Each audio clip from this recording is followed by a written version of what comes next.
in Western Visayas, the island of Panay, 15 million. Digitization of oral narratives for UP Visayas, 12 million. Scholarships for the Marine Science Institute, UP Diliman, 10.965 million for a total of 67.965 million.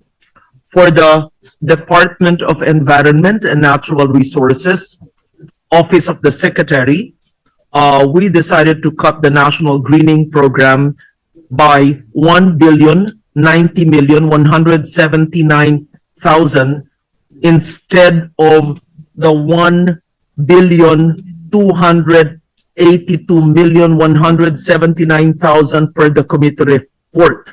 The revised budget for the NGP now stands at 565 million. We have also included a special provision on the implementation of the remaining NGP budget, which provides that priority shall be given to the legislated protected areas. For the Department of Foreign Affairs, Office of the Secretary, provide funds for Philippine Studies, 20 million.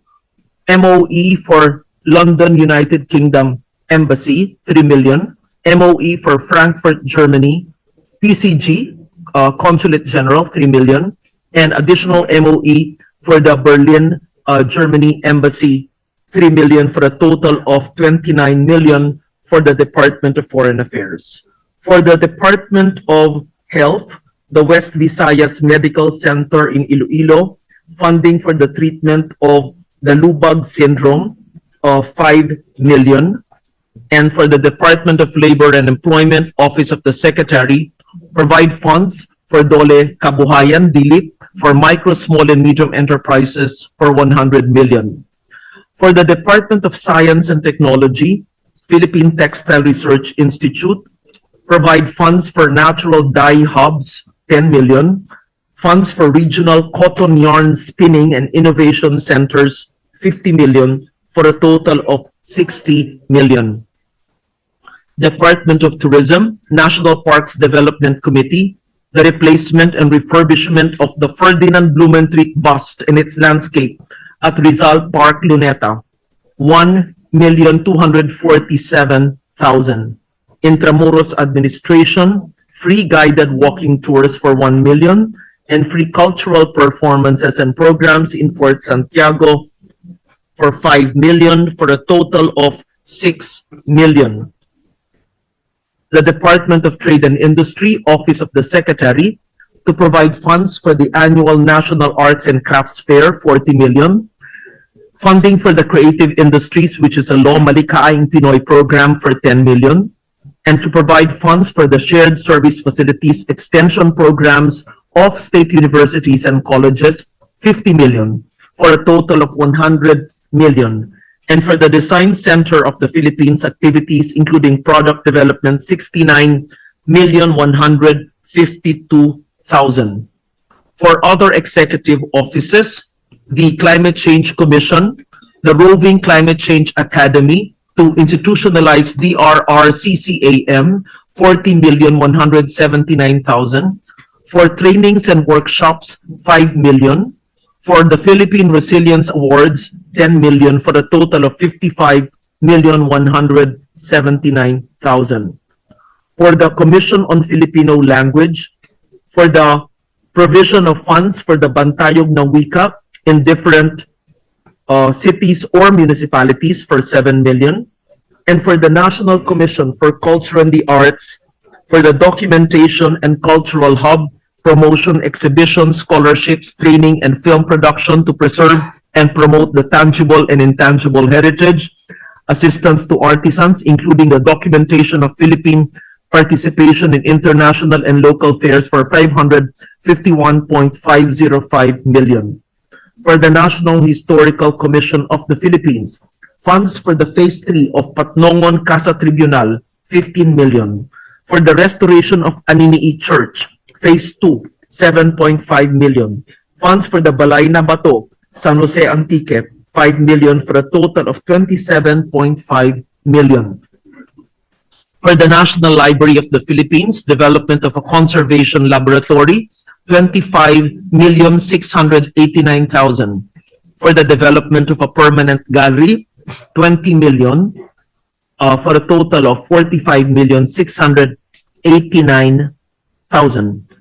For the National Archives of the Philippines, yaman ng nakaraan, pamana ng kinabukasan, 1.235 million.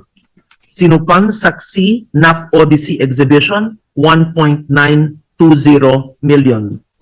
Budget for the lease and construction of the National Archives Northern Luzon Regional Hub for 55 million for a total of 58.155 million.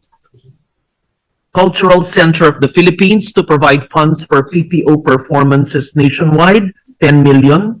Subsidy for national performing arts companies, 70 million for a total of 80 million. Development Academy of the Philippines, DAP, to provide funds for seminars of state university and colleges and local colleges presidents and officials to be arranged by DAP, 3 million.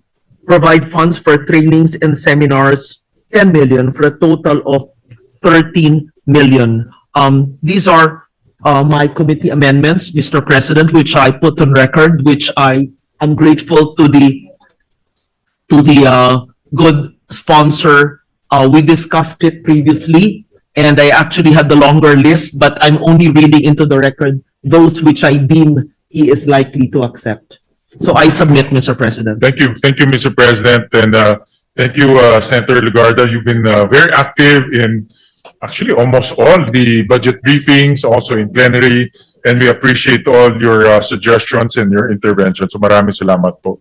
The amendments are deemed submitted for consideration of the body. Thank you. May I also put onto the record, Mr. President, some of the committees which I did not chair, but because of the plenary debates, Yes. I just like to make on record, even if you chaired it, just so that Yes, I, Mr. President. on record, would like to support. Yeah, well, Yes. well, Mr. President, the Thank you. senators are not limited to the committees they chair Yes. because actually everyone is a member of the Yes. finance committee. And so that's they why I can make wanted to answer changes. earlier. Yes, when they asked you about the 11-day plenary hearings and plenary sessions, I would like to say that it's been very helpful. And thus, I am now manifesting my other amendments based on the plenary sessions. I leave it to the better judgment of the chair.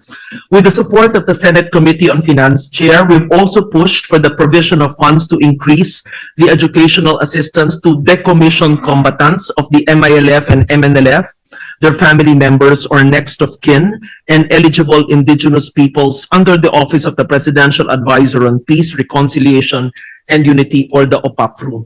We also work to ensure that SUCs receive funding to cover the 12.3 billion cumulative deficiency in the free higher education implementation from 2022 to 2025, and to ensure that the 2026 GAA contains no deficiency. I am so grateful to the chair that even on a stormy day when all the state universities and colleges officials, the presidents, were in Metro Manila, he took his time out to meet with them so that we could discuss the deficiency of over 12 billion and committed to fund it, which you actually did. So I know that I'm not the chair of this committee. I just wanted to put it on record. I also wanted to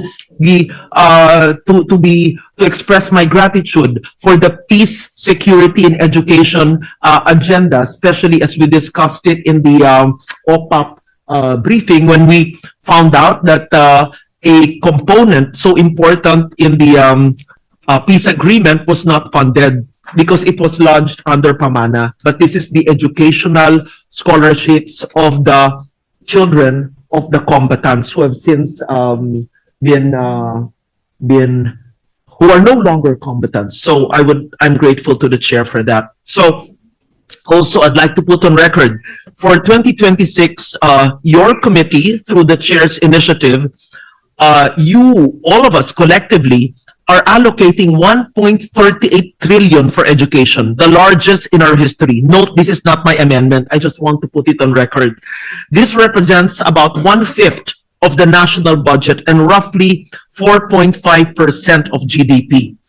For my individual and institutional amendments alone, an estimated 1,306 classrooms will be constructed through 2.35 billion in allocations. Using a classroom ratio of 40 learners, these new facilities can serve more than 52,000 students per daily class session. This addition meaningfully reduces the national classroom backlog and expands access to safe and adequate learning spaces for students. So thank you to our chair for heeding this much needed backlog, addition to the backlog of classrooms and school buildings. We also recommended that the allocation given for the tourism road infrastructure trip be deleted from the Department of Public Works and Highways. From this cut, we recommended that funds be given to the priority programs of the Department of Science and Technology as well as other agencies. I would leave it to the better judgment of the chair whether he will accept that or not. I just wanted to put that on record. We likewise note the request of the Department of Tourism to realign 78.5 million from the Tourism Policy Formulation and Planning Program to General Management and Supervision. It's just an internal realignment, which they did not tell me when I was defending their budget, to support the operational needs of the central office and regional offices, particularly in NCR and Region 4B. This adjustment, as communicated by Secretary Frasco, is intended to ensure that essential administrative and supervisory functions are adequately funded, thereby allowing the DOT to deliver its programs more effectively. We also convey our support for domestic tourism initiatives, including motorcycle and cyclotourism, as raised by Senator J.V. Ejercito. He texted me and he's not feeling well today, but I would like to put this on record. These programs stimulate local economies, support small enterprises, and promote our cultural and natural destinations. Strengthening safe and sustainable motorcycle tourism will further enhance local tourism development and create livelihood opportunities across our communities. Again, during the debates last Friday on the budget of the Department of National Defense, we learned that the armed forces of the Philippines, in addition to the role in managing external threats, are also called to action during calamities, particularly for rescue and retrieval operations. We proposed during the plenary debates that a quick response fund be provided under the AFP. I leave it to the better judgment of the Chair of Finance how much QRF will be dedicated for this. For the consideration of the committee, I've submitted proposed special and general provisions which are very, very long. How many pages? 50 or 100?